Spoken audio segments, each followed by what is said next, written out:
यह वीडियो आपको एक सच्ची और प्रेरणादायक कहानी बताता है। एक साधारण सब्जी बेचने वाले का संघर्ष, जिसने अपने आइडिया से शार्क टैंक इंडिया तक का सफर तय किया।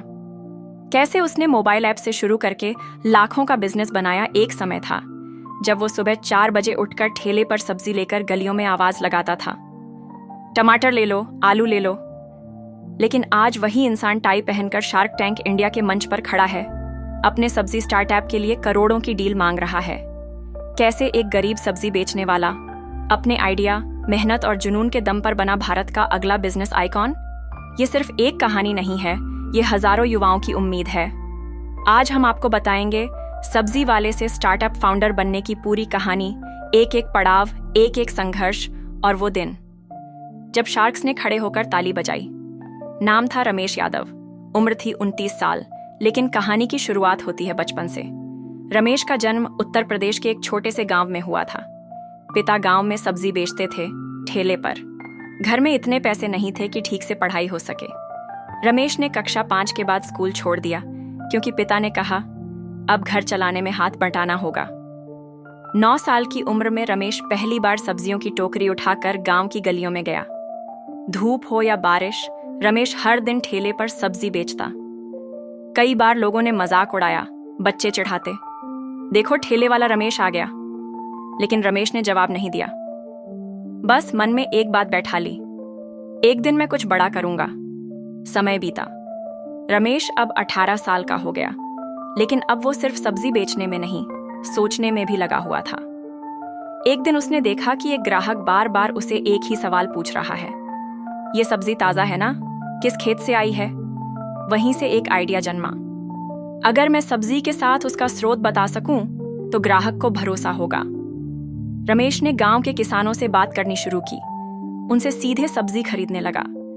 हर सब्जी पर एक छोटा सा कागज लगाता, सीधा किसान से, खेत नंबर 7, राघवपुर। ग्राहकों को यह भरोसा पसंद आया। धीरे धीरे रमेश ने सब्जी बेचना बंद नहीं किया, बल्कि इसे व्यवस्थित करना शुरू किया। रमेश के पास कोई डिग्री नहीं थी, लेकिन इंटरनेट पर वो बिजनेस वीडियो देखता रहता था। एक दिन उसने देखा, स्टार्टअप क्या होता है। बस वहीं से ख्वाब शुरू हुआ। रमेश ने अपनी कमाई का थोड़ा हिस्सा बचाकर एक छोटा सा मोबाइल ऐप बनवाया। नाम रखा हारी बाजार। इस ऐप से लोग अपने फोन से सब्जी ऑर्डर कर सकते थे। वो खुद डिलीवरी करता, किसानों से सुबह सुबह ताजा सब्जी लाता, पैक करता और शहर में लोगों के घर भेजता। शुरुआत में 10 ऑर्डर, फिर 100, फिर 1000। लेकिन सबसे बड़ा टर्निंग पॉइंट तब आया जब एक ग्राहक ने कहा, तुम्हारा मॉडल तो बड़ा स्केलेबल है, तुम शार्क टैंक में क्यों नहीं जाते? रमेश को लगा ये तो अमीरों के लिए है, लेकिन फिर उसने अप्लाई कर दिया। इंटरव्यू में गया, अपनी टूटी फूटी अंग्रेजी में आइडिया समझाया। लेकिन शार्क्स ने सुना ध्यान से, क्योंकि वो देख रहे थे एक फाउंडर जिसने जिंदगी के संघर्ष से एक सॉलिड बिजनेस आइडिया निकाला था। और फिर आया वो दिन जब रमेश सूट बूट पहनकर शार्क टैंक इंडिया के सेट पर खड़ा था। रमेश ने कहा, मेरा नाम रमेश है और मैं एक सब्जी वाला हूं, लेकिन आज मैं एक टेक स्टार्टअप का फाउंडर भी हूं। मैं 50 लाख रुपए के बदले 5% इक्विटी ऑफर कर रहा हूं। शार्क्स चौंके। फिर रमेश ने अपनी कहानी सुनाई, ग्रोथ दिखाई, रेवेन्यू बताया। 6 महीनों में 12 लाख का टर्नओवर, 800 प्लस रेगुलर ग्राहक। शार्क्स ने सवाल पूछे, कितनी मार्जिन है? लॉजिस्टिक कैसे करते हो? कंपटीशन से कैसे लड़ोगे?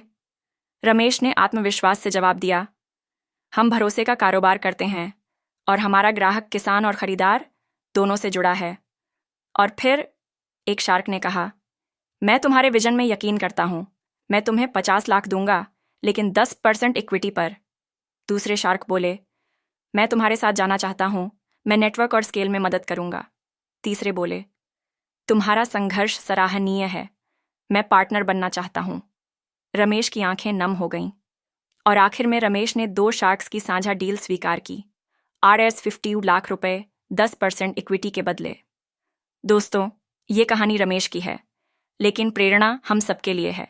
आपका बैकग्राउंड कुछ भी हो, आपकी पढ़ाई अधूरी हो, आपके पास पैसे ना हो, फिर भी अगर आपके पास मेहनत, सच्चाई और एक मजबूत आइडिया है, तो कोई आपको रोक नहीं सकता। रमेश ने साबित किया, जहां ठेले से शुरुआत होती है वहां भी टेक्नोलॉजी स्टार्टअप बन सकता है। तो आज से सोचिए मत कीजिए, क्योंकि बड़ा बनने के लिए बड़ा सपना देखना पड़ता है। अगर ये कहानी आपको प्रेरणा देती है तो इस वीडियो को लाइक करें, अपने दोस्तों के साथ शेयर करें और कमेंट में लिखें, मैं भी कर सकता हूँ।